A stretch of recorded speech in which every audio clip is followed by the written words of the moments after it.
Hello, hello, hello. How are you guys doing this evening? It is 1:25 a.m. on this beautiful Sunday evening, going into Monday, Labor Day, if you're in the United States. And I am in such a fantastic mood, but I'm very tired. So, I know I say this every night, but this is gonna really be a shorter vlog tonight, because I need to go home and get some sleep. I've actually been going to sleep the last couple nights much earlier, or for what to me is much earlier, like 2:30 in the morning. I don't know what time I went to bed last night. I watched an episode of, well, I didn't even finish the episode, but I watched half of an episode of Selling Sunset. I didn't realize there were only 8 episodes in a season. I was like, I could finish this in 2 days. Some people are like, I finished all 3 seasons in 1 day.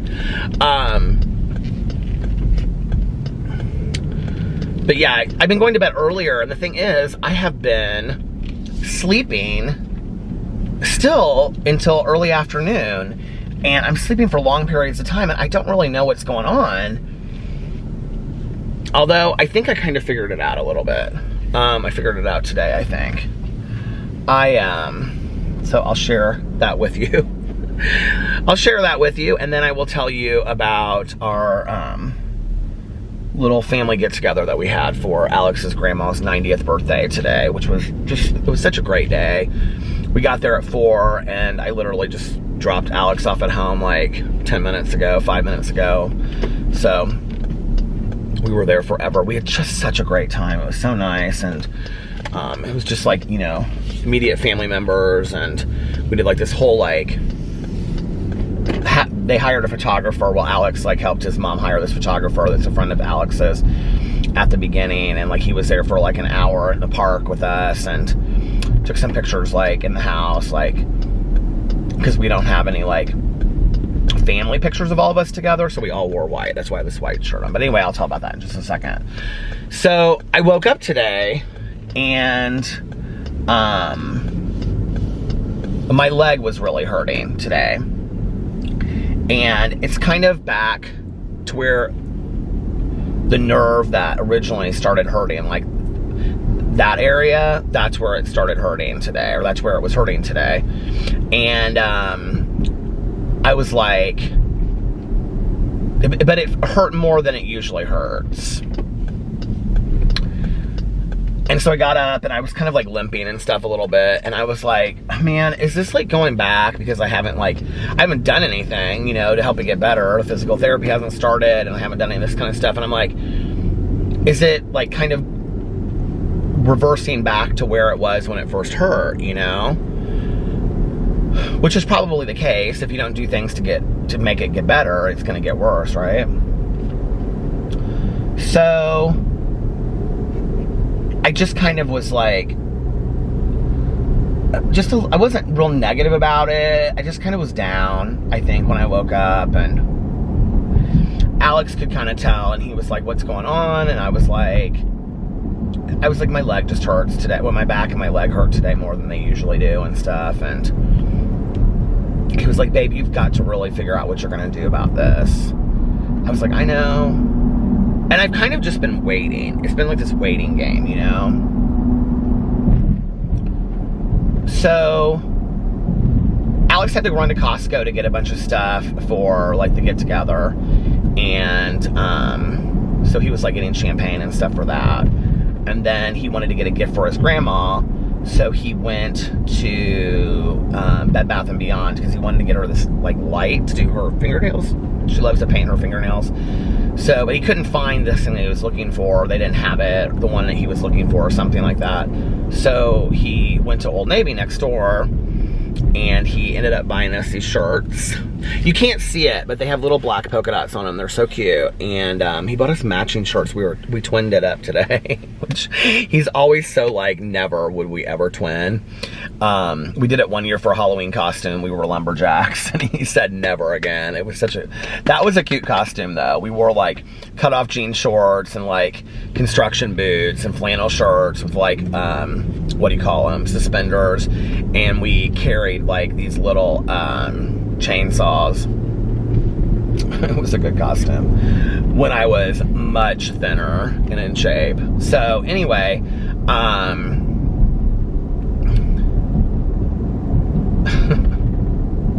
that was a fun year. But anyway, so he had to go to Costco, and so then he got us this, and then he came back, and so he was like in the kitchen, he was like putting this, he got this frame for his grandma that has like 7 picture that you can, areas to put pictures in, and then it says something over it. I don't know what it says. But anyway, so he was like in the kitchen getting all this stuff together, and eating some leftover pizza. So I was like, I'm gonna go, that's when I was like talking to him about my back and stuff. And I was like, I'm gonna go get some coffee at Starbucks, and then when I come back, I'll take a shower and start getting ready. And he was like, all right. So I was driving to Starbucks, and I was like, my back is hurting, and I was just kind of like in my head, and it was just like, do you ever do like negative self-talk? I'm like so not on negative, like just, I feel like that tape that you run in your head that's negative does you absolutely no good. So I try to really steer clear of it, and then like write over that negative tape with a positive tape, if that makes sense, you know? Telling yourself things that are, you know, it's gonna get better, and you're gonna like, you know, this is gonna happen, and you're gonna like, you know, whatever, and find a physical therapist, and you're gonna start going and feeling better, and blah, blah, blah, you know? And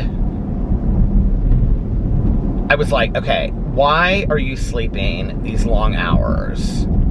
Which isn't typical for me. And I always like get up and I'm very, very driven, and I haven't felt that way the last couple days. I just haven't felt real driven. Even today, like, I had all these videos that I wanted to make, and I had made a list of like, was it today that I made the list or the day before? Well, I had all these videos that I knew I wanted to make today, and I had set my alarm for like early, like 10 something, because I went to bed, like I don't know what time I went to bed last night, but I was gonna get like 8 hours of sleep, so it was like, I think I set my alarm for like 10:30, and I went to bed at like 2:30 or something like that. I watched an episode of Selling Sunset last night. So anyway, and I ended up sleeping late to like 1 something. And so on the way to Starbucks, I was like, okay, what is going on with you? And I was like, I think I'm kind of down. Like, I think I'm just feeling like I was so full of hope about my back, and like, you know, after I got the MRI, I was like, okay, this is what we're doing, and blah, blah, blah, blah, whatever. And then I never heard from the back doctor. Like, nobody ever called me after I talked to that one woman on the phone about this is our follow-up plan, you know, even though I was like, I want to go to somebody else. You know, my dad had said, like, wait until you get the physical therapy thing set up and go see how you feel about it. And then I was like waiting for the physical therapist, and like, we've had no luck getting in touch with each other. But I think I was still kind of holding on to the fact too that I thought the back doctor would call me, like either like a nurse or the back doctor, and be like, so what's going on? Like, how are you feeling? Like, this is what we should do. I just thought somebody would call me and be like, this is our plan, let's schedule a follow-up appointment. But it's been nothing, you know? And so, which I don't know, maybe that's my responsibility to do that. I don't know. So, and I think it's also important to know that other than my epilepsy, like in my life, I've never really had tons of medical issues, you know, so far. So I haven't had to like schedule these appointments and know what I'm supposed to do, know if I'm supposed to be the one to, I mean, he never said when I left, like, we need to follow up and schedule an appointment 6 weeks from now or a month from now. There was no discussion of that. So I just was like, I don't really know what to do, you know? Which I don't really want to go back. I mean, I don't want to go back to him. So, but at the same time, I was like, I guess I was kind of like holding on to the fact that he was the one that had my results of everything. So maybe like he would know like what we were supposed to do. And then I can't get into this physical therapist that they recommended. But the other thing is this, is that like, so when Alex went through this, like, he kind of went to all these different places, and insurance didn't approve a lot of the things that he did because it was like through, like, it wasn't in our network. But like everything that I've gotten done so far has been pretty much approved by insurance and covered. And so I'm like, I kind of would like to stay in network because they've, like, insurance, like I said, our insurance has covered a lot of that, or the majority of it. I mean, I've still had to pay, but it's not like, it's been like a copay. It hasn't been like a huge amount of money, you know what I mean? Like, even my emergency room visit wasn't that extremely expensive, which I was surprised. I thought I would just, like, you know, emergency room visits are usually very expensive. So anyway, which is whatever, because I thought, you know, this will all go towards the deductible, but, so yeah, I've kind of wanted, you know, obviously to stay in network and get that stuff. So I knew that it would help if I went to a physical therapist if they recommend it first, which my dad was like, just go to their physical therapist and see if you like it. If you do, then you can stay with that physical therapist and we'll just get you another back doctor, you know? So, but I've had an impossible time scheduling an appointment with these people. So a couple days ago, I left a message and I said, hey, listen, you guys keep on calling. I was very nice about it. I was like, you guys keep on calling me. I keep on calling you. We can't get in touch with each other. Maybe if you can, like, these are the days and times that I'm available. If you could just like look and see if what you have and if that fits your schedule, and then just schedule an appointment for me and call me and let me know like what time I need to be there, and I'll just be there. If that's what you guys can do. If you can't, you need to talk to me first, then let me know, and you know, I'll call back, but let me know a good time to call, because I don't know like what time is a good, like, I don't know if you're available between appointments to take phone calls, because it always goes to a voicemail. There's not like, there's nobody taking the calls. Like, you don't call there, you know what I mean, to schedule the appointments. So she called me back like the next day or something, I don't know, but anyway, when it was like the next day, like at the very end of the day, this woman called. It's interesting that they don't have somebody taking their calls, because every time somebody's called me, it's been like a different person, and it's been like, I've received several calls from them. Like, they probably called me more than 5 or 6 times, and it's every single time it's somebody different. So I don't know like what that's about, but anyway. So she left this message. I wouldn't say she was extremely friendly, and basically she was like, yeah, we can't meet any of your needs, and the only time that we have is possibly on Friday at 8, I don't know what possibly means, possibly on Friday at 8:15, but we're closed on Monday because of the holiday, so you'll have to call back on Tuesday and see if that works. And I'm like, what? Like, that doesn't even make any sense. And nothing like, hey, call us, these are the good times to call us, like, we're available from 12 to 1 to, like, make appointments, or, you know, like, if you call us at 10 minutes at the end of the hour, we're usually out of appointments, or, you know, there was none of that, you know, like, and hey, sorry that, like, you're having a hard time getting in touch with us, just nothing. And I was super friendly in my message. I was like, hey, like, I know you guys have been trying really hard to get in touch with me, and I'm sorry that we keep on missing each other, you know, like, I really want to schedule something. I was super friendly, none of that, cold as ice. I guess I'm just so kind of surprised that, I don't even know that I think it's the medical field. I just feel like it's just anywhere, like any kind of service industry, like that you would treat people this way. I just, like, it's just, I don't know. I'm just kind of baffled by it. But anyway, so when I got that message between you and me, anybody out there listening, I was like, I'm not going to them. That was like it for me. I was like I've talked on here anyway, that I was kind of like resistant to wanting to go to physical therapy, even though I know I need to go because it'll make me better. And everybody that's ever gone to physical therapy that I've talked to has said, oh my God, I felt so much better after I went. It really improved things. After a couple of weeks, you need to go. I know I need to go, okay? But I want to go to somebody that I trust. The same way that it was with my, you know,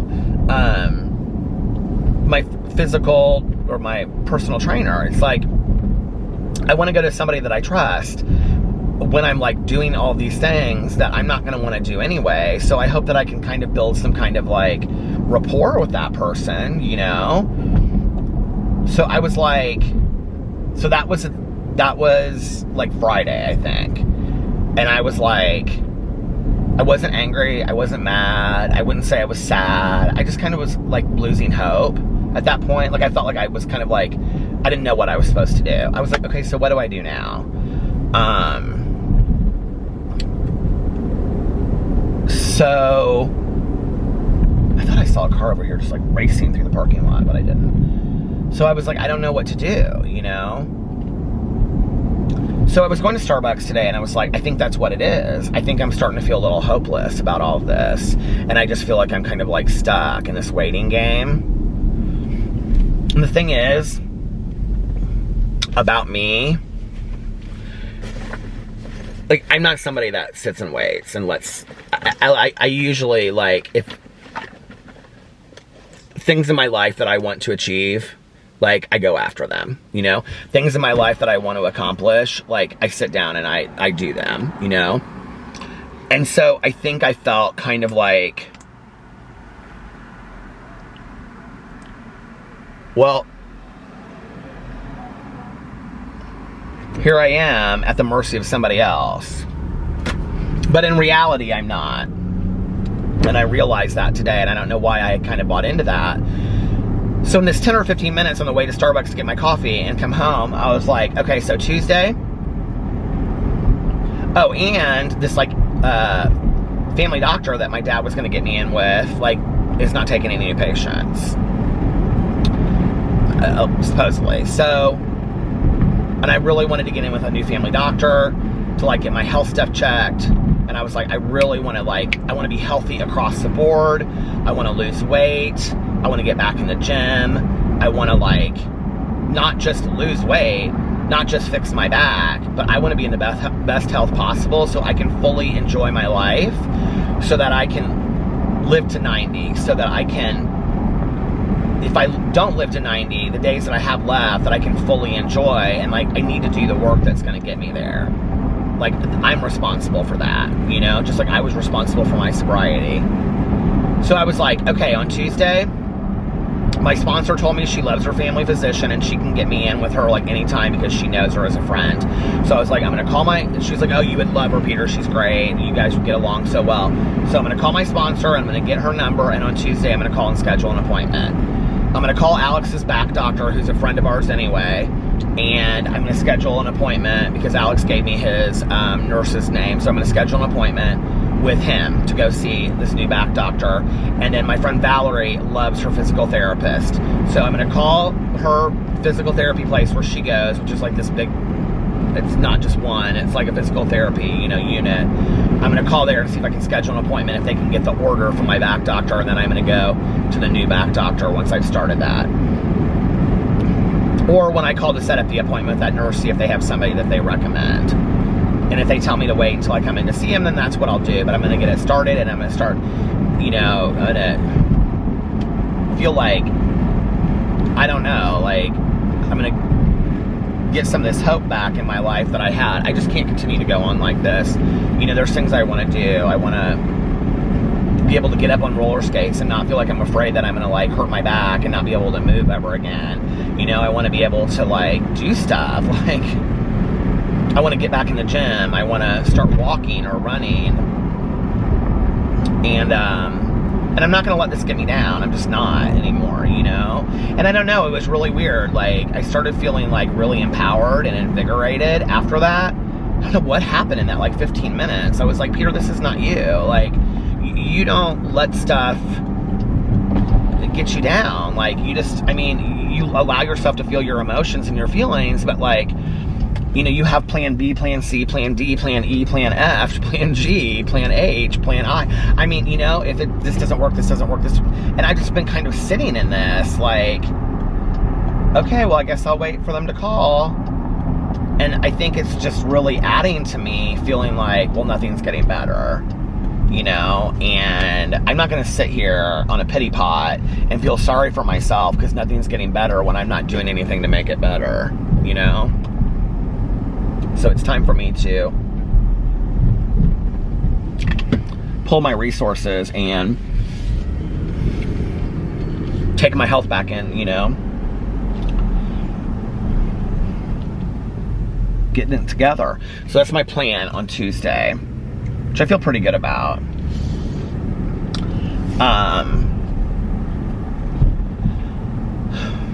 And then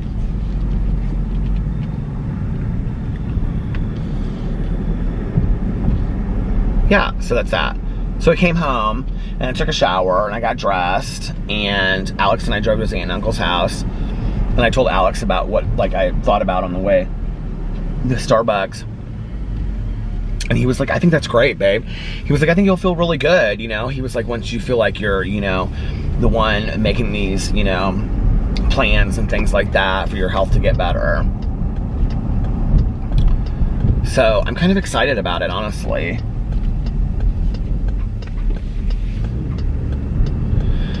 So then we went to his aunt and uncle's house, and I didn't really know what to expect, except for that I knew that it would be like forever long, because it always is. And but it just was so fantastic. Like, first of all, when we came there, his aunt and uncle had decorated the house and made it so nice. Like, they had like in the kitchen, well, his uncle is like this fantastic cook anyway, and he's not a chef, but he's like worked in like food services and stuff like that forever, and he's just really, really good cook. And he made ribs, which I can't eat, but everybody was like, oh my god, these are the best ribs ever. Okay, my husband does not eat meat off the bone, and he even ate them and was like these are good. But he had so much stuff for me. He had like potato salad, he made macaroni and cheese, and he had like a vegetable tray and a fruit tray, and there were tons of desserts. They had this beautiful cake that was like gray and said 90 on it, and happy birthday, and they had cupcakes and donuts. We couldn't, Alex's uncle was like, where did these donuts come from? And I think his wife bought them for him. I think Alex's Tia bought them. But anyway,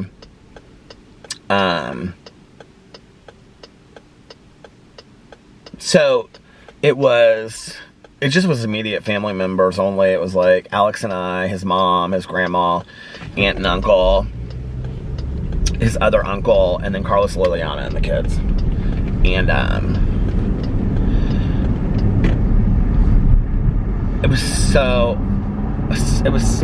amazing. It was so much fun. I mean, we'll do that for like a Sunday dinner anyway with everybody, but like it was just so nice today. And so everybody had on like jeans and white shirts for these pictures, and Alex's friend came to take pictures. They hired him for like an hour, and they did like a lot of posed pictures, which I'm not real big into posed pictures, even though I take a lot of them and put them on my Instagram. But they wanted a lot of posed pictures that they could put in frames and stuff. So like we took a lot of pictures on the couch and things like that, and just like mixed people out, you know, and stuff, like just the siblings with her, and just like the great grandkids, like Carlitos and Sebastian, you know, and then like Alex and I, and then like Carlos and Liliana.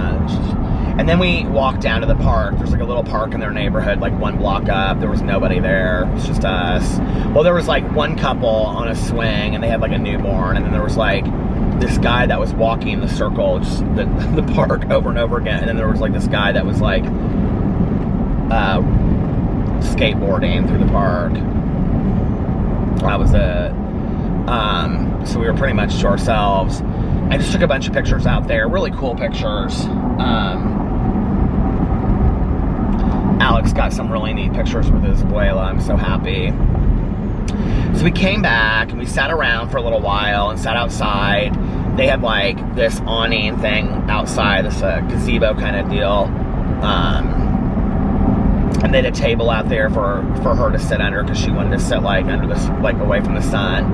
And they had taken like this huge table that they had these 2 huge like patio tables, and they had put them out in the yard.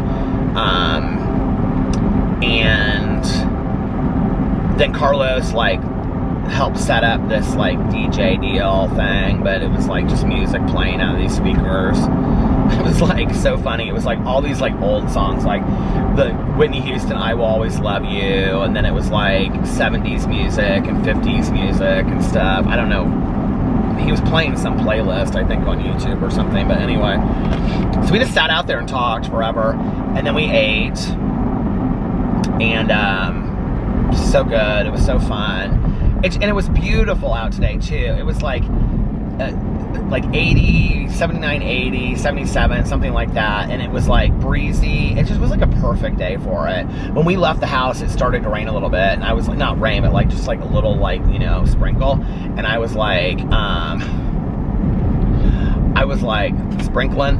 And I was like, sprinkle in. I was like, oh, please don't rain. But it didn't. It was nice. I mean, it wasn't super sunny or anything, but it was nice. And so we ate, and then we sat out there for a while, and then his Uncle Ed made coffee for the two of us, and we were drinking coffee, and they were all sitting around drinking champagne and talking, and the music was playing. And then I didn't really understand what was going on. His aunt kept on going around to the front of the house, and she was like calling somebody. I didn't understand it. So she knows this guy that's like, he's Mexican, but like, he's really good. He's like, she's known him for 20 years or something like that, since she, like, I don't know, she moved here 20 years, 30 years ago.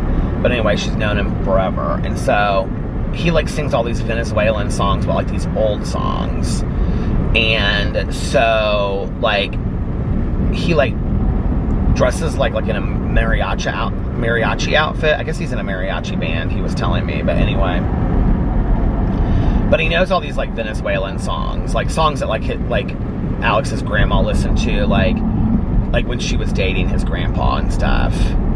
And so all of a sudden, like from the speakers, like they were talking to his grandma, and then like, all of a sudden from the speakers you started hearing this guy like singing this song, and his grandma was like looking around like, where's that coming from? And he like walked through, like he came out around the side of the house and was on like the patio and was like standing there singing to her.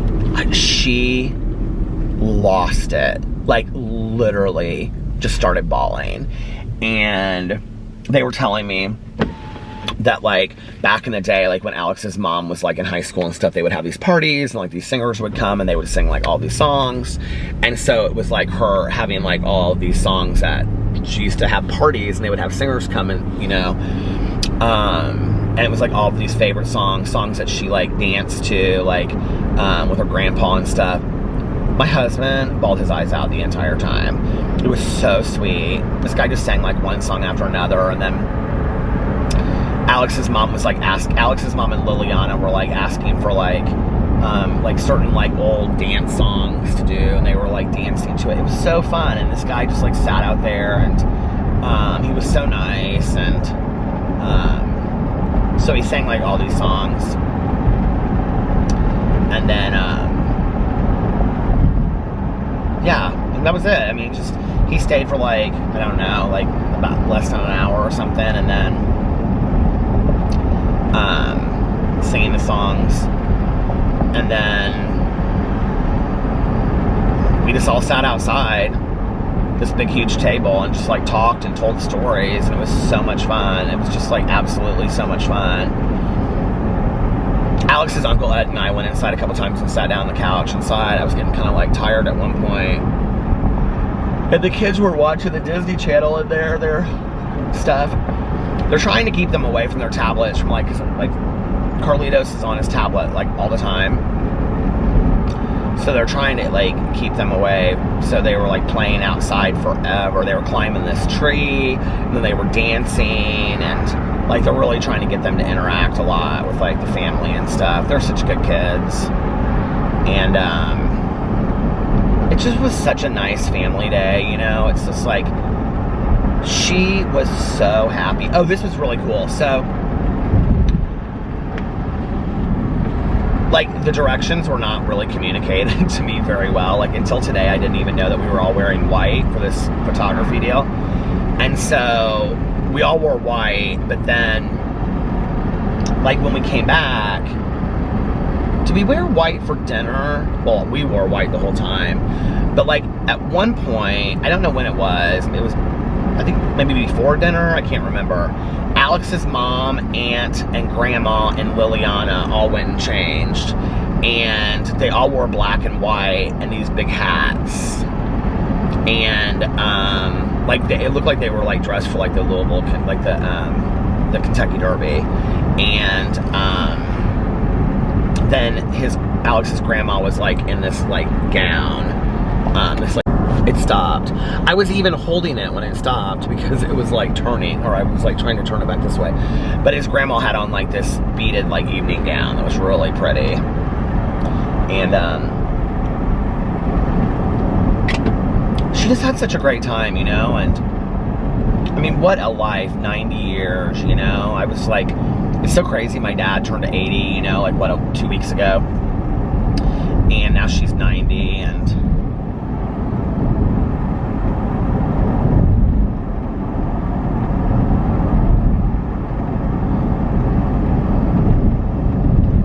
very cool.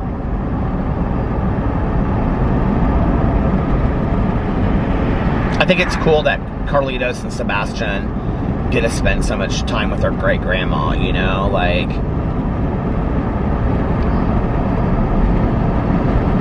they call her something, and I don't understand what they call her. And I was asking Carlos, I was like, where did they come up with that? It's like, it's something that that Juan Carlos started, Alex's brother Fufu, who is apparently coming in town to visit next week. And then Alex's cousin Nina is coming in the weekend after that.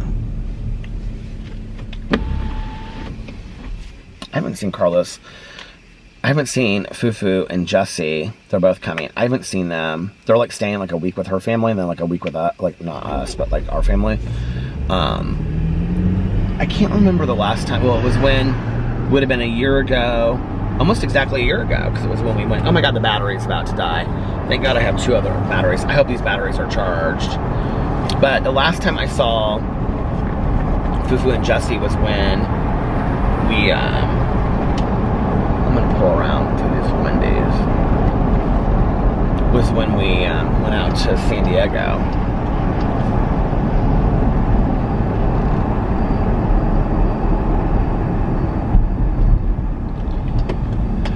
Whew. God, that's so weird looking inside that Wendy's, because you know these fast food places aren't open inside, and the whole place is like gutted in there. Like not gutted, but they have like all the tables pushed up to the side. Hold on, I'll be right back. Okay. I changed the first battery, and oh my God, my hand moving over there just scared the hell out of me. I thought it was somebody like walking up to my window. Did you see that? Woo! I changed the first battery, and then I started vlogging, and it was like at half mast, and so I knew that it was dead and it was gonna go to red real quick. So I was like, okay, now where am I gonna pull in to change this? So I got a red light, so I was like, okay, change it real quick. So anyway, I'm back. What was I saying before that? I don't even know. We had a great time. After that, we did cake, like late, and they had this like beautiful cake. It was like this silver, it looked grayish silver. It was pretty. I think it was supposed to be silver.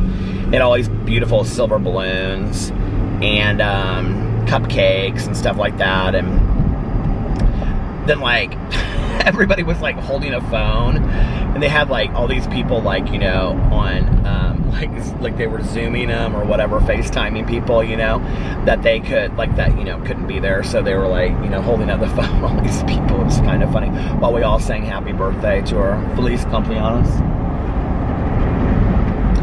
And then we sat outside some more.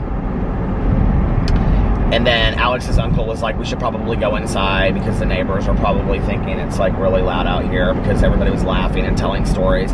It kind of reminded me of like when Alex and I go to Miami, you know, we'll go to restaurants and you'll see like tables that are obviously like, you know, these huge families that together, and they're all sitting together, you know, like 8 or 9 people, 10 people. And it always looks so fun to me, you know, when I see them there, you know, and the kids are like falling asleep at the table and stuff like that because they're there so late. And that was kind of like what it was. Well, the kids were inside. They were watching the Disney Channel at that point, so they were kind of falling asleep though. But it was great. It was just had such a good time, you know? So much fun. They were telling like stories I had never heard before. And it was just really fun. His uncle was telling me some stories earlier that were like, I didn't know anything like about him and his mom growing up and things like that. It just was really fun. It was really fun. And I just feel so blessed to have such amazing in-laws. You know, like it's kind of like this running joke. You hear people complain about their in-laws and be like, oh my God, my mother-in-law and whatever. I have such amazing in-laws. Like, I have the best in-laws in the entire world. Like, I love my brother, both my brother-in-laws. I love my sister-in-law, Liliana. I love Jessie, Fifi's girlfriend. I love my mother-in-law. I feel so blessed to have the mother-in-law I have. You know, Alex's aunt and uncle, his grandma. I feel so blessed to have such amazing in-laws, you know. And I know Alex, like, he always says the same thing when he's talking about my family. I just feel like we're so blessed to have that, you know, when, you know, even in heterosexual couples, like, that's not a thing. But I have a lot of friends of mine, you know, that, like, gay couples, where, like, one family or both sides of family don't really accept them, let alone their partner, you know. So we have that acceptance from both sides. It's like a non-issue, you know? And then on top of that, to just, you know, have so much love and things like that. And I don't know, it was really a cool thing today, you know, that, like, how much they wanted me involved in all of these, like, pictures, and, you know, that they consider me just as, you know, obviously, I mean, I've been around for 12 years, like, I think a lot of people would be like, why wouldn't they? Well, there's a lot of families that wouldn't be that way, you know? And I don't know, there's just so much love in that family, and I just feel like so much a part of that, and it's, you know, I just feel like I'm such a part of that, and they include me in everything, and I don't know, it's just really cool. And it's cool how I have, like, individual relationships with each people, with, like, you know, with Carlos, and then with Liliana, and with Alex's mom, and grandma, and aunt, and uncle. Like, it's just, I don't know, I just feel so blessed, you know, for the life that I have with them. And, you know, and as well as my dad and my stepmom, and my cousin Caroline, and, you know, her husband and son. I just feel so blessed. Like, we just got lucky on family, you know? I mean, don't get me wrong, I come from a crazy family, obviously. But, like, even with my mom and, like, everything that I grew up with, I feel like there's a lot of blessings there, you know, that I can choose to look at my life, and I can look at what I don't have, or I can look at what I do have, you know. I can look at my life and my growing up situations, and I know I tell a lot of stories about growing up in a toxic environment, but I really tell those stories more to help other people, you know, and maybe give other people hope than I do to stay stuck in it. I don't, like, I'm not, on a daily basis, like, I don't think about that often. Like, I don't think about, oh, my toxic environment. You know, if you ask me what do I think more about with my mom, I think about these amazing years that we had as a result of our sobriety together. And sometimes I don't even think of it that way. Sometimes I think of it as these amazing, there's like some weird smell. It smells like paint. I like these amazing years that my mom and I had together as I was older, and I was able to have an adult relationship with her. That's like a lot of what I think about, you know? What is that smell? I hope it's coming from outside, not from my car. But that's really how I feel, you know? And so it's like,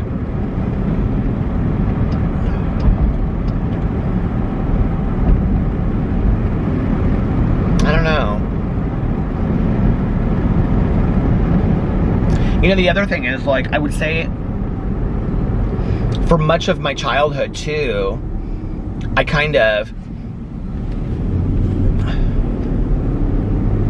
I don't know if I made excuses, but, like, I realized that my home didn't always look like everybody else's home, but I somehow could, like, store that away in my mind to the point that, like, there were moments of magic in my childhood, you know, and they weren't few and far between. I had many of those. I had many little house on the prairie nights that I came home and everything was great, you know? I really, really did. And in fact, I would say most of the heavy drinking of my mom's did not start until I was like in high school. I mean, it happened, but like often it happened when I was younger, when I was with my dad on the weekends. You know, when I would call to say goodnight or something and she'd be intoxicated. No, it happened while I was growing up as well. Like, I mean, I'm not going to say that it didn't. There were, you know, times that it did. But it definitely happened more when I was in high school.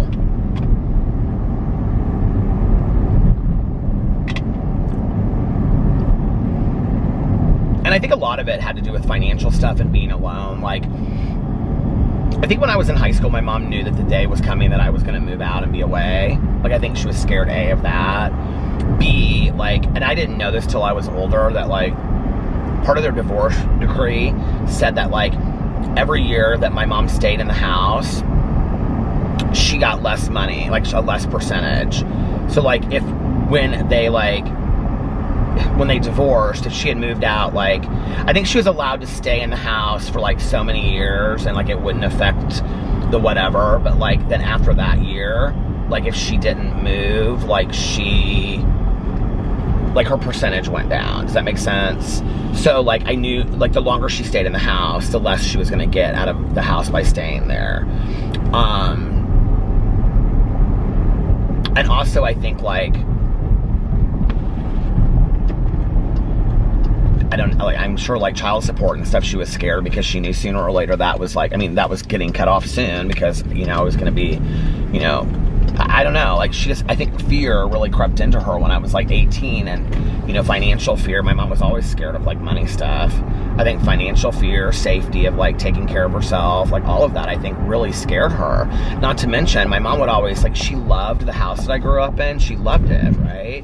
But she would say, it's like a scary house. Like, I don't like being here alone. I mean, it was a big house. I grew up in a big, scary house. Like, our basement was terrifying. And, you know, even though it had these bolt locks on the door, it's like somebody could come in on the floor by the wood. We have all these woods behind our house, and then we have these doors and windows. I mean, somebody could have broken a window in that house, and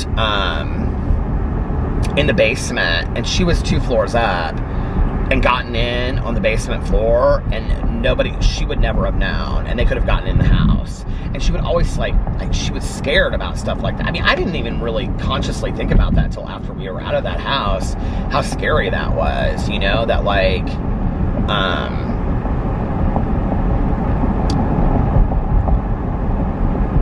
I don't know, it just was like, it would have been, like, easy to, like, and there were a couple times that, like, we were there, that we, like, saw, like, somebody walking through the woods and stuff, and my mom was like, she freaked, like, at night. I don't know. And then there was a burglar that on our street at one point, and he left all these jewelry boxes in the snow by the end of our driveway, or on our driveway by the, like, the back door. They took the dog out and, like, put him on this leash. I didn't, like, you know, my mom, like, found him. Did I take him out? Or did I tell my mom and then because my mom had to, like, there was this whole court deal around it. It was, like, a big deal. It was, like, supposedly, like, the cat burglar. He was, like, climbing up the sides of people's houses and stuff like that. Anyway, like that movie back in the day, To Catch a Thief. Do you guys remember that movie? She was just really scared in that house, you know? And I can remember, like, I think it also obviously had a lot to do with her getting sober, but she really didn't want to move to the condo because she's like, this condo is so small. Like, I don't know how many square feet the house was that I grew up in, but let's say if it was 5,000 square feet. It was a big house. And we had a full basement, the full length of the house. And it was a big house anyway, you know? The basement wasn't finished, so it was terrifying anyway to go into the basement because it was this unfinished basement. So to go down there at night, it was like you were going into, like, a cellar, you know? It was, like, scary, like, cement block cellar. And so I think she drank real heavy when I wasn't there because she just didn't want to deal with anything and she was scared, you know? But then I can remember she was real resistant to moving in the condo. And then she got in it, which, you know, our condo is small. It's like 1,200 square feet. And then she went in it, and then she got sober 6 months later. Because my mom moved into the condo the week that I was in treatment. She moved in by herself. She said on Christmas Eve, she sat at home drinking and wrapping like her mugs and glasses and stuff. And she was so sad, she said. Because I was in treatment over Christmas. And then she got sober June 2nd. And I don't know what it was, but it was like getting sober and the condo, and all of a sudden she loved that place. She's like, I feel so safe here, and I, you know, and she would joke about her neighbors, like, you know, she thought they were nosy and stuff like that, but she liked them, you know. I think she liked the neighborhood. She didn't necessarily love the neighbors. There were some neighbors though that she loved, you know, but she would say, there was another sober woman in her neighborhood when she lived in there. I forget about that sometimes, and she knew her from meetings, and she really, really liked her.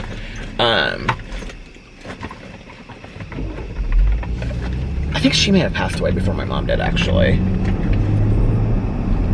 Because I knew her too. But,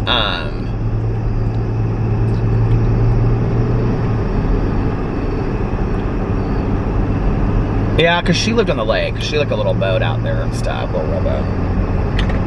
She sponsored somebody that I knew. But my mom's whole entire attitude changed. You know, all of a sudden, she was like, here I go again. I said it was going to be a short vlog, and of course it's not a short vlog. I'm just going to quit saying it. But, I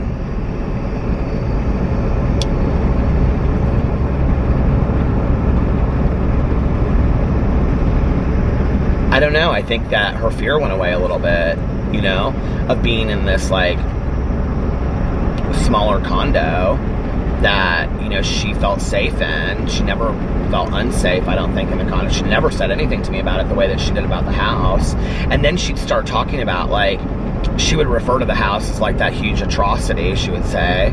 You know, she wouldn't say, like, I mean, she missed it. She loved it. I mean, we had, like, window seats and, not window seats, what are they called? Are they called window seats? Not window seats. Shoot, what are they called? You know, like with this one, like in our living room, it was very cool. What's that called? I cannot remember what it's called. But it's like a seat that's built into the wall, and then it had, like, by a window. And then ours, this one, had bookshelves, like, built onto either side of it. So you could sit in there. She wanted a place, like a reading nook, where you could sit in there and read, and it had this cushion, like, you know, on there that, like, matched, like, some of the fabric on the couch and stuff like that. Matched fabric on the couch that we have in our bedroom that is on Alex's side of the bed. And, window seat. Is it a window seat? Why does that make me think of an airplane? Not, but you know what I'm talking about. Beautiful sconces outside on the by the door, and you know, the glass and the windows was very cool. Everything, it was like, we had like church tile in like the entryway, and it was just beautiful. Like the house was beautiful. Everything, like every detail. You know, the fireplace, one fireplace was from the Pi-Fi house in Bloomington. The other fireplace was, they were exact replicas. One was at the Pi-Fi house and one was at the Union Hall at IU. And they were made from limestone in Bloomington. Were the original, let this guy go. Were the, he's like biking at like 2:17 in the morning. Were the original, oh, he's listening to music on his bike. That's kind of cool. Where the original fireplaces were made, you know.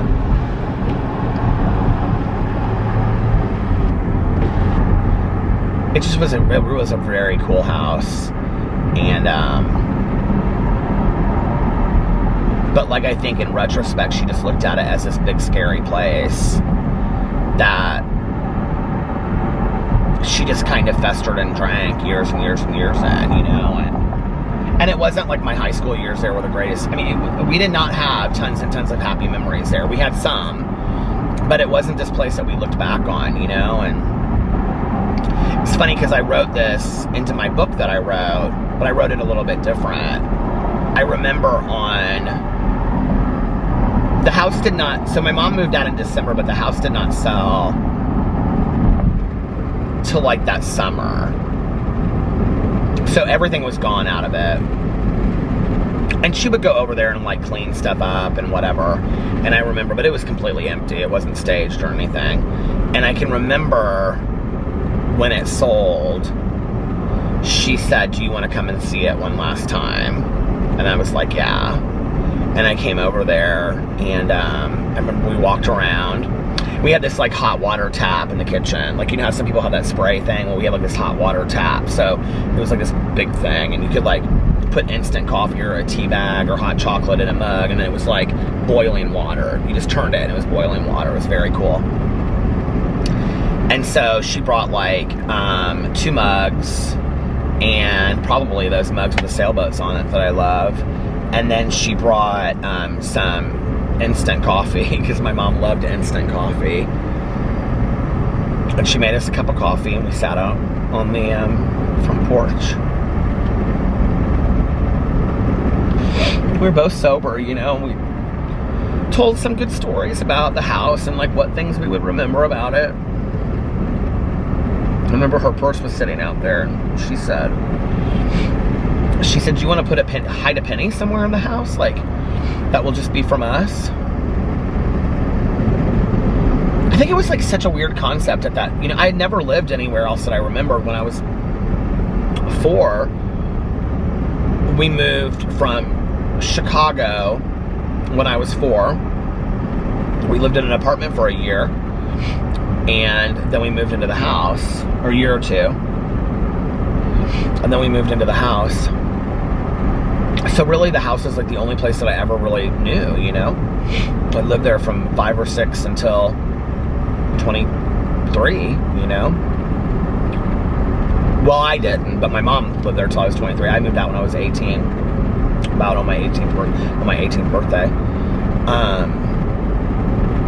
So we just sat there and told some stories and stuff, and then she was like, do you want to put something inside that? I was like, okay, what? And she's like, I don't know, like, how about a penny or something? And it was so funny because I can remember we were like looking through these pennies that she had, like trying to pick a year. And it was like some random year. It was like 1986 or something like that. And she was like, here we go. And I was like, was that a good year? She's like, I think that was a good year. And we went in the library. I had a library growing up. It was like these French doors on either side, and you step down into this library, and it was floor to ceiling, wood floors, and this huge fireplace. That was the Union Hall one. It took up about half the wall. It was huge, this huge fireplace. And then it had bookshelves on either side, and floor to ceiling bookshelves everywhere. It was very cool. And crank out windows. The whole house had those crank out windows. And so we went and we put it up like underneath the fireplace, like, you know, where the flue is. We call it the flue in Indiana. I don't know what you call it other places, but the damper, I think some people call it, and things like that. And we like tossed it back like up, so it was like up in the wall. That penny's in there still.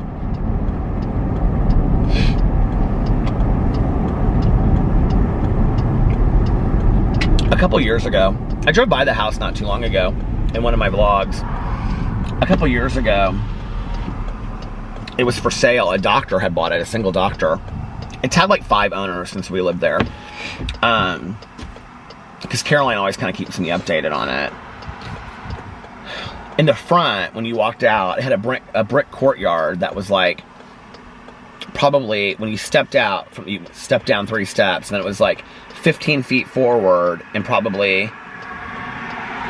100 feet to the right and 100 feet to the left. And it was an all brick courtyard that then on the ends came up this high, and around it had these Korean boxwoods that were beautiful. And then we had crayon apple trees and a huge beech tree. It was gorgeous. And it was just like the perfect, like, you you think about that sometimes, like this perfect looking house. It was like, so my dad, like the whole house, it was white, it was red brick, but then they had painted all of the brick white. And then my dad would go out there on weekends and he would chip paint off. And then they had ivy that grew up. So the whole house had ivy growing over it. And it was supposed to be like this, like this, like house, like this kind of like French farmhouse, but it was like in the English Cotswolds is what it was supposed to kind of look like.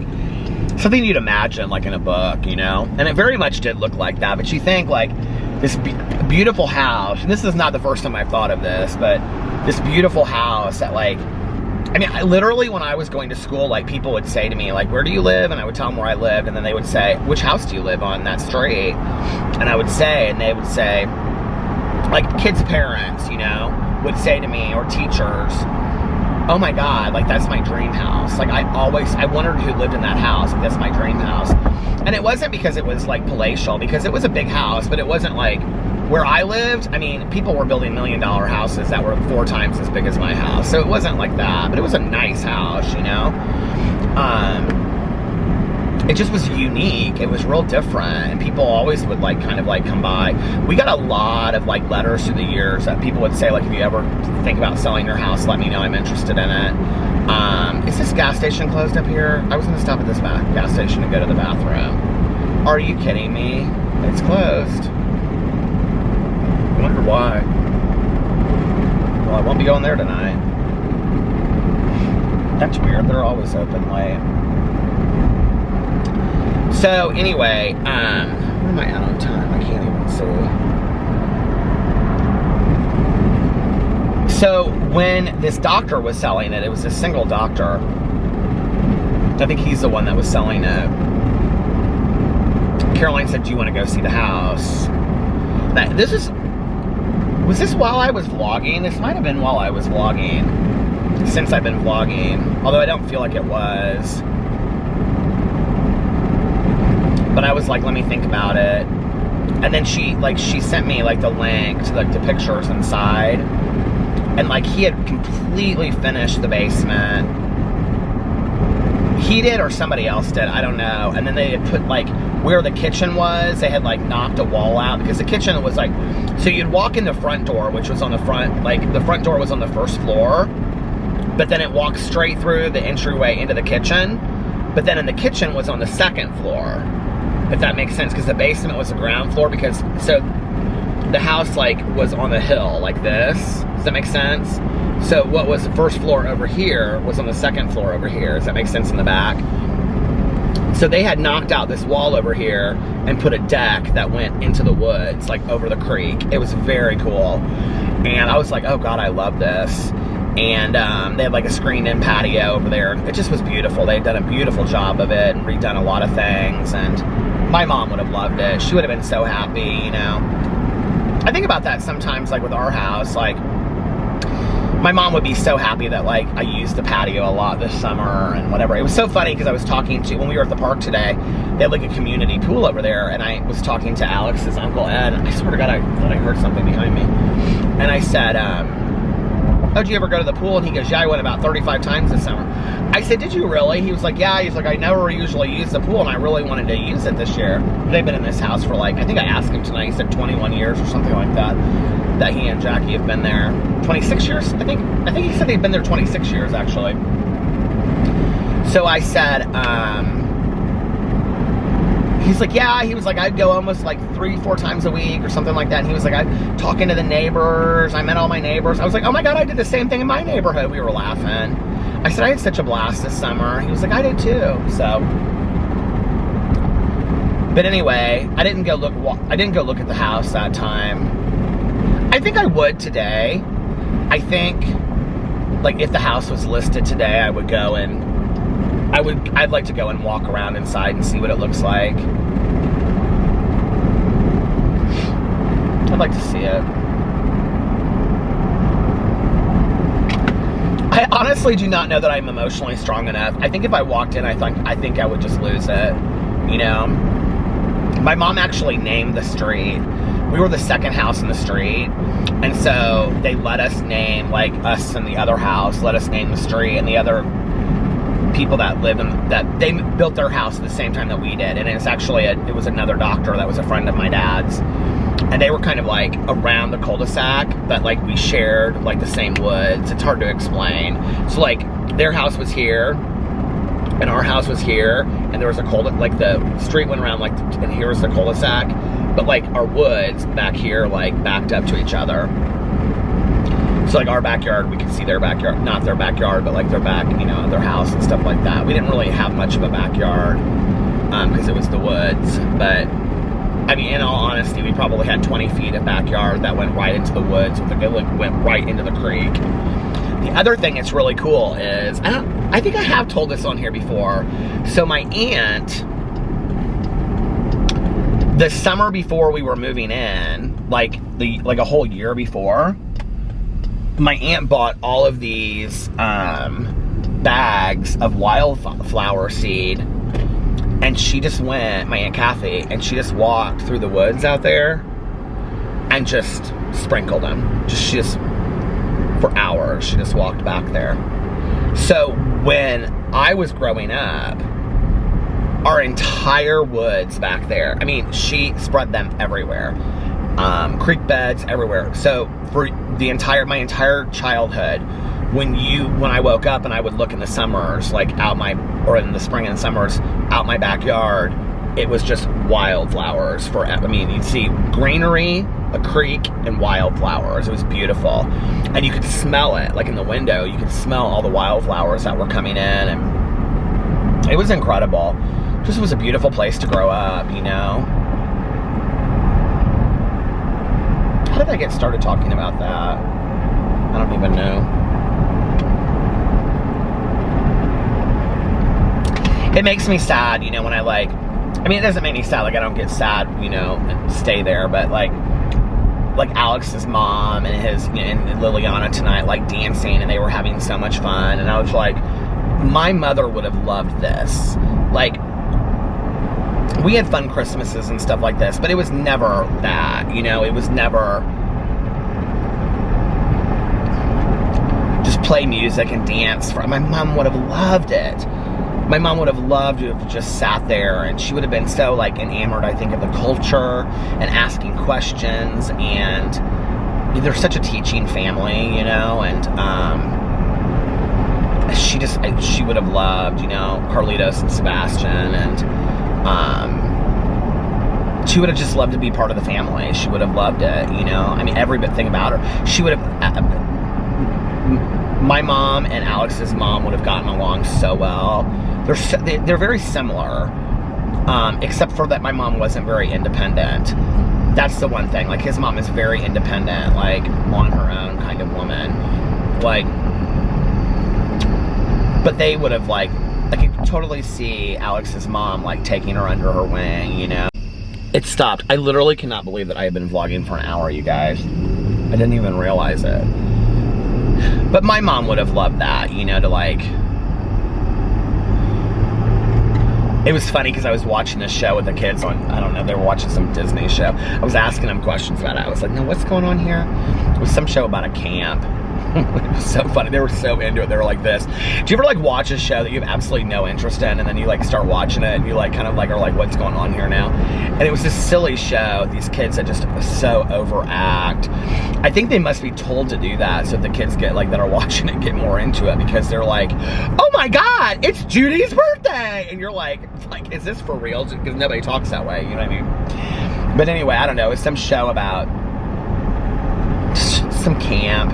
And the camp counselor and this, and of course, so Alex's Uncle Ed is sitting in there, and it's Ed and I, and the kids, and I said, it's this camp counselor, and she's like stuck outside of this, so they're like, you know, the Murphy bed that comes down from the wall, this like camper gets stuck in the Murphy bed, and she's like looking through this like thing, right?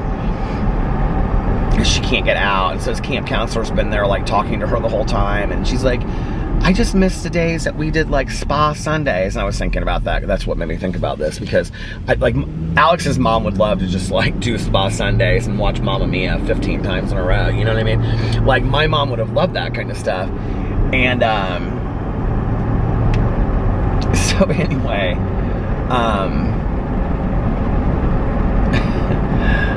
But I'm like watching the show, and like all of a sudden I realized, like I said, like I'm saying this stuff out loud. And Ed got laughing so hard. I'm like, that camp counselor, how old is she? I said, she looks like she's like 35. And I said, and the other girl looks like she's 10. And they're talking about like they hang out and do spa Sundays. And Carlitos goes, how did you know that she was 10? And I go, oh, is she? He goes, yeah, she's 10. She just said she was 10. And I said, well, she doesn't look like she's 10 either. I was kind of joking. Like they're, all of them, you know, supposed to be in camp. And they look like they're 25 or something on this Disney show. I don't even know what I'm watching. So Alex comes out. And he's like, he goes, are you almost ready to go? And I go, well, hold on a second, I gotta find out what happens. They were doing this flash mob on the show, and Ed started laughing because we've been sitting there watching the stupid show. Carlitos got so mad because he was like, we want to watch the Disney Channel, because Ed had it on some racing thing. And so Ed was like telling him where this is why we ended up sitting inside, because Ed told him where the remotes are. So then they like screwed up the TV somehow. So Ed had to come in and fix it. But then he put it on the Disney Channel, and then he like hid the remotes. And so that Carlos and Sebastian couldn't find it. He like hid the remotes. And so so we're watching it, and Carlitos is like, I don't want to watch this show. This show's stupid. It was stupid too.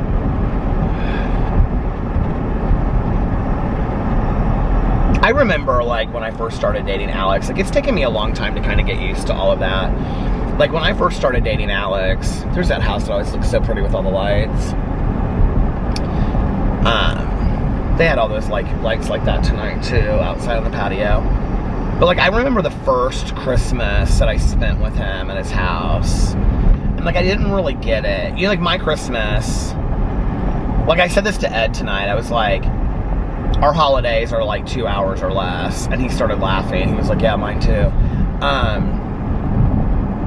Because our, like with like Alex's family, it's like 8 to 12 hours, like minimum. Like bring a change of clothes and don't be afraid to fall asleep on the couch. And I've learned that, right? Like nobody cares. If you want to go upstairs and take a nap and come down in an hour, they'll still be doing the same thing. They don't care. You know what I mean? If I want to go home and let the dogs out and then come back, and you know, that's fine. Go to, you know, if you want to go up the street and get a cup of coffee at the Speedway, do you. It doesn't matter. They just want everybody to have a good time, you know? But I didn't get that at first, because that was not how my family did things. You know, my family was, you know, we sit down and it's, you know, cocktail hour, and then everybody, there's niceties, and we talk, and how are you doing, and then let's unwrap presents, and then let's have dinner, and then let's clean up dinner, like, while we're still eating it. You know, whoever made dinner is cleaning up the dishes while we're still eating it, and then let's have a piece of cake or pie, and then a cup of coffee on the, you know, the living room, and then let's go. That's it, you know. Now last year, was it last year for Christmas or the year before, that we all played games at Caroline's house? That was so fun. I loved that. We stayed for a long time. I really had a good time doing that. And I think that Caroline and I will probably start doing more of that together. But that just has never really been my family's, you know. And in all honesty, my dad and my stepmom don't do a whole lot for the holidays. Like, with me, definitely not with my dad's family. Like, he doesn't really see them because, you know, all of his siblings have, like, brothers or have kids themselves. And, like, his parents are gone. And her family kind of, like, they all do kind of, like, their things with their kids as well. So, and my dad honestly doesn't really, like, want to go do a bunch of stuff. He's like, you and Alex can stop by if you want to, but we're going to be here, you know, like, all day on Christmas Eve and Christmas Day. So if you want to stop by, feel free. Just give us 6 hours notice, you know what I mean? Like, so we usually see them before or after Christmas and do, like, dinner and stuff like that with them. Or go over to their house for dinner and, like, exchange presents and stuff like that.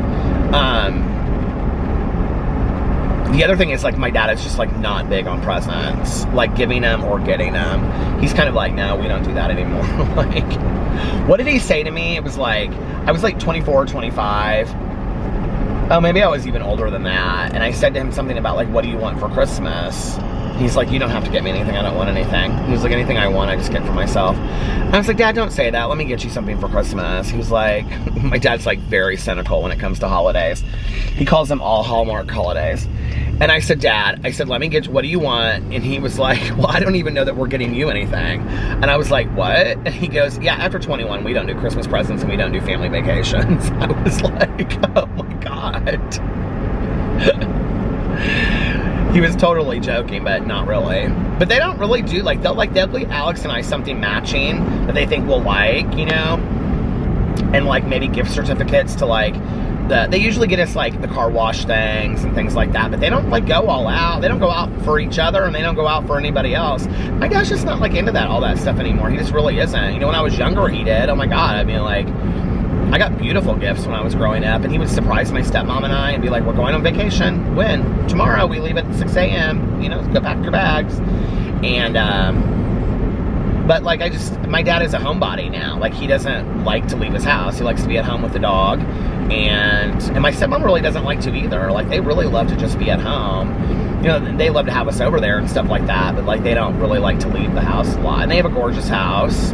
And, you know, my dad likes to sit on the patio and, you know, watch birds and animals and stuff like that with his binoculars. I mean, it just isn't, they're very, like, that's who they are. They just, you know, they used to travel a lot. They don't travel as much as they used to, but, so I don't know. So it's really fun, you know, to just, like, sit around. But anyway, what was I saying about, I think I was talking about the Disney Channel thing. So Alex's uncle came in and he fixed the channel, and then he, like, hid the remotes because he didn't want them. Was that what I was talking about? I don't know, but it was funny.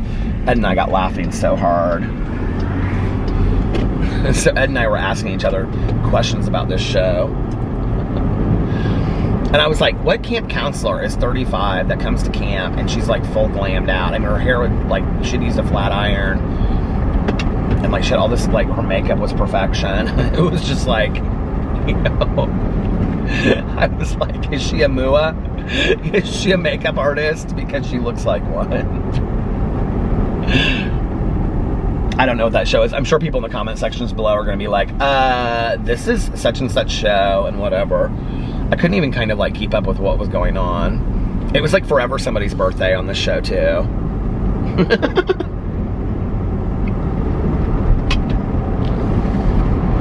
I have my belt too tight and it is like cutting into my stomach right now. Just in case you wanted to know. I know you didn't ask, but I'm telling you anyway.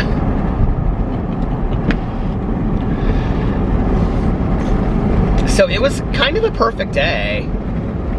There was this moment when I was sitting outside and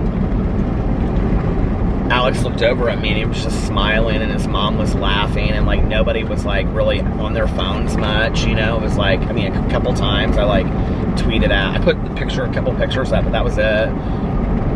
Nobody was really on their pictures. There was this moment when Alex like looked over at me and just like smiled. And I was like, this is just like, it was like at 10 o'clock at night. It's like a nice breeze outside and it just was like, they had these torchy. They had these, you know, tiki torches lit and everybody was laughing and had a great cup of coffee. It was just a perfect night. It just,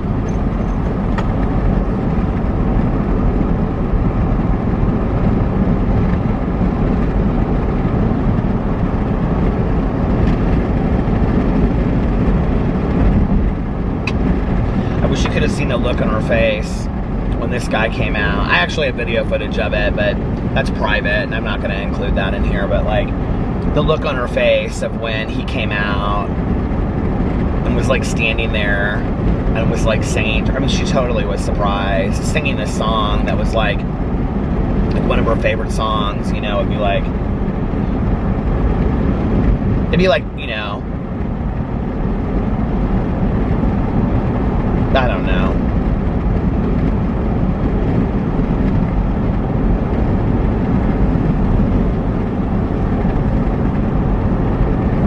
Be like, you know, I don't know, maybe like my 80th birthday and somebody coming out and singing like a Bob Dylan or a Cat Stevens song or something. I never talked much about Cat Stevens, but like I grew up on Cat Stevens music. I probably know more Cat Stevens music than a lot of other people. My mom loved Cat Stevens and I think he got like real weird and different and stuff, but I don't know. I could be wrong, but I'm almost pretty sure he did. I think he doesn't even go by Cat Stevens anymore. I think he goes by some other name. But my mom loved the movie Harold and Maude. And I loved that song. It's like one of my favorite songs of me and my mom, that if you want to be free, be free. If you want to be me, be me. It's the hardest thing to do. I'm being followed by a moon shadow. Moon shadow, moon shadow. All of his songs I love. There's like that whole album that has all those songs on it. It's so good. I think I have the whole album in my iTunes.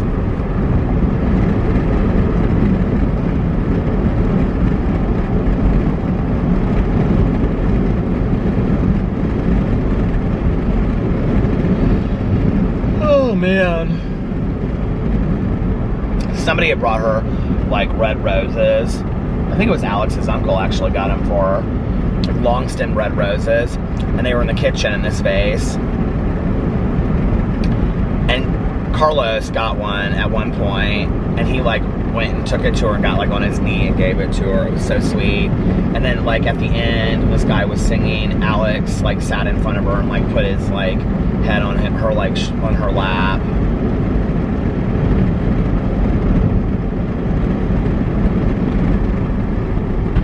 This car just literally almost ran at that red light. Like it was coming straight towards me. That was kind of scary. Like you could see it screeched on its brakes. I'm like, dude, I have a flashing yellow. I think it was green or yellow, but they had red. I'm being followed by a moon shadow. Moon shadow, moon shadow.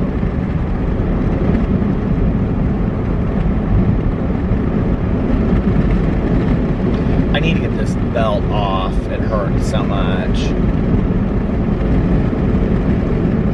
It'd be kind of nice just to relax tomorrow. I do want to make videos tomorrow though. And I already know what videos I want to make. Well, you know what? I don't know if I can make my review video tomorrow because the review I want to do next, I don't know how late they're open, so it's at Dunkin' Donuts. But if they're not open, maybe Dairy Queen will be. This guy's like right kind of behind me. Like, what are you doing, dude? Oh my god, I had these. I guess I could go get more of these and review them. But I got these, what's the brand? Pillsbury? I think it's the brand. It's the guy, the puffy guy. That's the Pillsbury guy, right? Yeah, because he's in the movie Ghostbusters. I don't know how that's how I remember. But you can eat, like the cookie dough, that they come in like the little round bites that you can eat now. I got birthday cake and chocolate chip peanut butter, or peanut butter chocolate chip. Oh my god. They are so good. I got them to review, and then I was hungry last night while I was watching Selling Sunset. So I ate the some of them. The peanut butter ones I like much better, just because I like peanut butter better. The birthday cake are good, but they're like almost kind of too much, if that makes sense. Like, I mean, you know, it's like, I don't know, it's just like, it's almost too much. I mean, I wouldn't love probably a birthday cake cookie, like a sugar cookie. I would eat it, but I wouldn't love it, you know what I mean? I think like that and Snickerdoodle would be really good. Oh my god, that would be so good.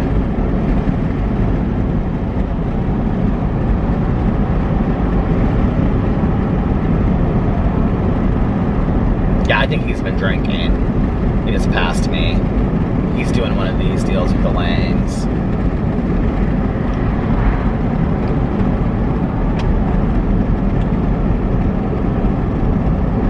Be safe, I hope. Scary. I'm being followed by a moon shadow. Something's going on because he literally just swerved 3 lanes.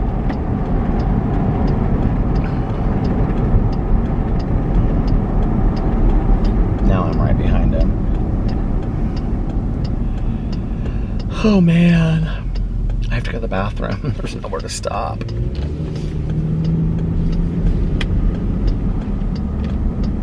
Still haven't finished my Hank Green Still haven't finished my Hank Green book. Well, I don't know. I'll get it done one of these nights. This week, I have to listen to the entire August True Crime Book Club book this week. It's gonna happen. I know Mel just heard that. She went, no! She usually messages me. She'll text me and be like, okay, so just so you know, the book is 31 hours long. You better get started on it. I'm like, okay, girl. Let me get right on that, Rose. Did you ever watch Don't Tell Mom the Babysitter's Dead? I used to love that movie. All right, you guys, listen. I'm going to get off here so I can listen to a little bit of my audiobook on the way home so I can finish it so I can start the August True Crime Book Club, even though it's September. So, if you guys made it this far in the video vlog, and I really, really appreciate it, put a emoji of somebody's face, you know, the people emojis. Any people emojis you can put in the comment section below if you made it this far, just so I can see all the people that made it this far. And if you like this video vlog, please give it a big thumbs up. I would really appreciate it. It means the world to me. It means a lot to me. I really do appreciate it. And if you've already subscribed to my channel, thank you. Please make sure that you're still subscribed to my channel. And if you're subscribed to all my other channels, please check those channels as well. And if you haven't subscribed to my channel, please think about it. I would love to have you as a subscriber over here. And I also have 5 other channels, so please think about subscribing to those. I have a new channel called Peter Does Stuff, and that video will be up sometime this upcoming week. I don't know when yet. It's gonna be the day that I wake up and I just feel like today's the day. That's how it's gonna be, because that's how I want that channel to be. Like when I'm excited, you know, feeling like, okay, I'm gonna do it now.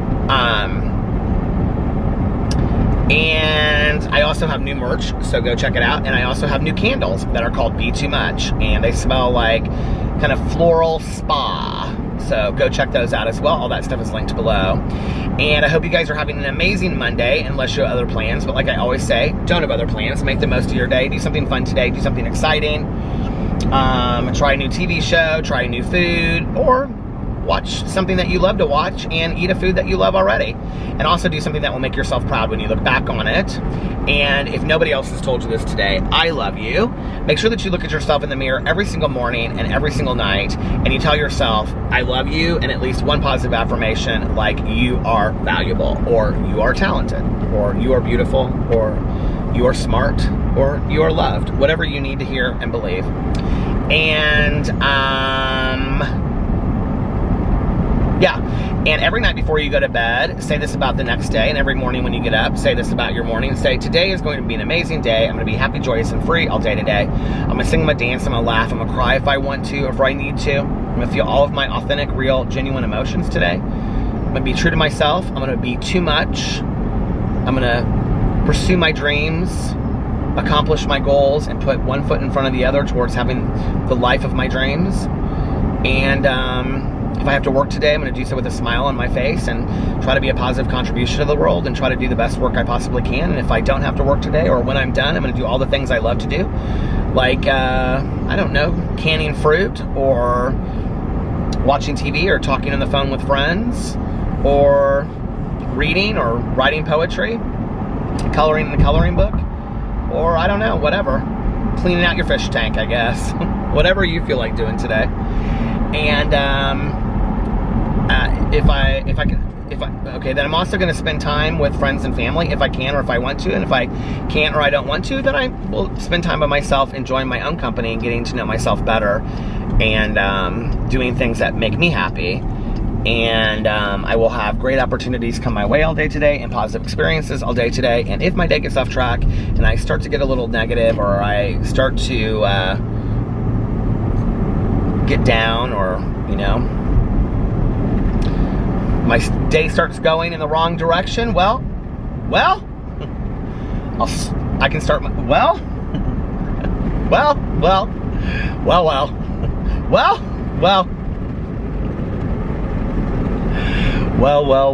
I can start my day over whenever I want.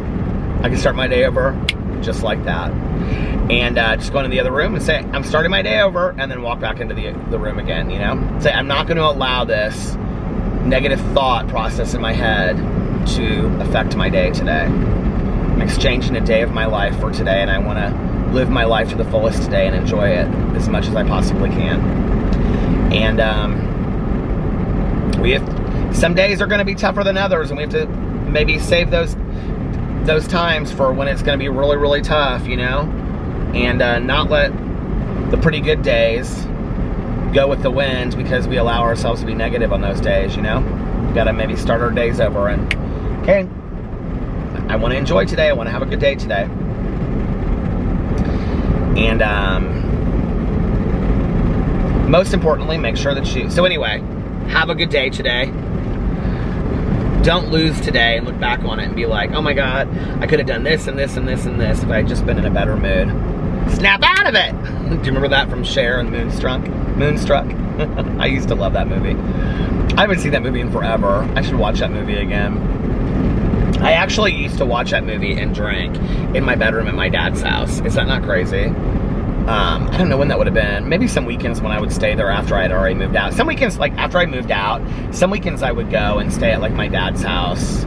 Like I would go there, you know, and I'd just be like, can I stay here for the weekend? I got lonely at my apartment sometimes. And I missed being at home, so I would go to my dad's house and stay there for the weekend. Especially in the summer, if it was like, I could go, you know, swimming and whatever.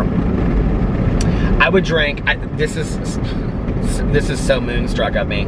So I would stay at my bedroom at my dad's house and I would drink red wine and I would watch Moonstruck. I had the VCR tape. Isn't that so weird, isn't it? Anyway, I can remember being drunk watching that in my bedroom there. So anyway, great memory, Peter. But anyway, most importantly, make sure that you reach out to somebody and let them know how much they mean to you. Reach out to them and say, maybe I'll have like a good conversation with my dad tomorrow. He doesn't love to talk on the phone, but I'll be like, hey Dad, we're gonna talk today. We're gonna share memories with each other. But anyway, reach out to somebody and let them know how much they mean to you. And my stepmom too. She and I talk, she loves to talk. We have good conversations, so. But anyway, make sure that you reach out to somebody and let them know how much they mean to you and how much you care about them. And, yeah, it can be anybody. Just text them and say, hey, I was thinking of you. Or call them, or send them a postcard, or even sit down and write a letter, you know? Maybe share a memory that you have with them and say, oh my God, do you remember when this happened? You'll cheer them up, you know? I love when people write me letters and I get letters in my P.O. box and stuff. It's so cool to me to just sit there when people share their life with me. And it's such a neat thing. So anyway, I think writing letters and postcards is a lost art. And yeah, and also like I always say, practice random acts of kindness, but also like I always say, don't tell anyone. Just do it because it's the right thing to do. Just do it because it's a nice thing to do. Lead your life with love. Just do it because you want to be compassionate, kind, good, caring. And let's put compassion, kindness, love, and care out there into the world. And peace. Peace as well. Let's put some peace out there in the world today. And peace and serenity out there in the world, and grace. And peace, serenity, grace, love, kindness, and compassion. And goodness. Oh my goodness. And yeah, and like I say, because I learned it from the book, The 4 Agreements. I said I wasn't going to say that anymore, but anyway, like I learned in the book, The 4 Agreements, always lead with love. And I love you guys, and I'll see you tomorrow. Bye. Happy Labor Day. I love you guys. If you're in the United States, happy Labor Day. I love you, and I'll see you tomorrow. Bye. Love ya! Just wanted to come back for one more I love you. That's my cheesy, corny outro. I love you guys, and I'll see you tomorrow. Bye. Love ya!